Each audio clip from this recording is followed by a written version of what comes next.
Hi, my name is Jonathan. I'm an EC342, and today we're going to take a look at how a receiver for a radio works. So you have your antenna, and basically the electric field, causes a current in that. That changing current then goes through the diplexer right here, and then to the bandpass filter. The bandpass filter filters out all frequencies that you're not interested in, because generally you'll have towers everywhere that are transmitting over a pretty narrow frequency range, and so the bandpass filter just plops right over it, and that way you can have multiple different radio towers transmitting over multiple different frequencies, and you can get multiple different signals through the same medium. So then after the bandpass filter, after you've basically selected for your given frequency, you're still going to have some noise, and you're going to have a combination of the noise and the signal together.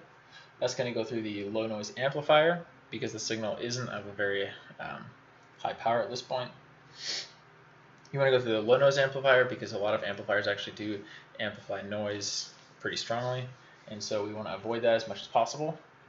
So then after we amplify it a little bit, then we head to the mixer and the local oscillator that allows the signal to be transmitted over the carrier frequency of the device.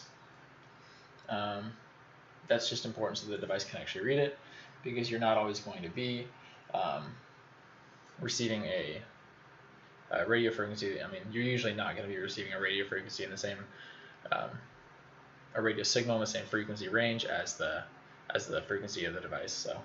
So there's always going to be a need for a local oscillator. I'd say almost always. Then you have the amplifier that, again, basically it's a second amplifier, but the reason why you need two is because a lot of times this one will not amplify really low powered signals, so you want to increase the power just enough so that once you get to that amplifier, it'll actually catch it all.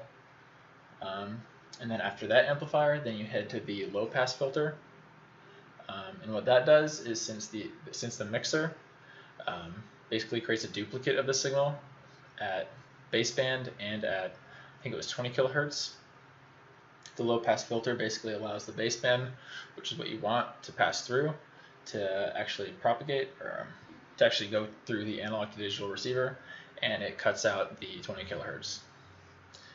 And that pretty much explains the KI, and so thank you.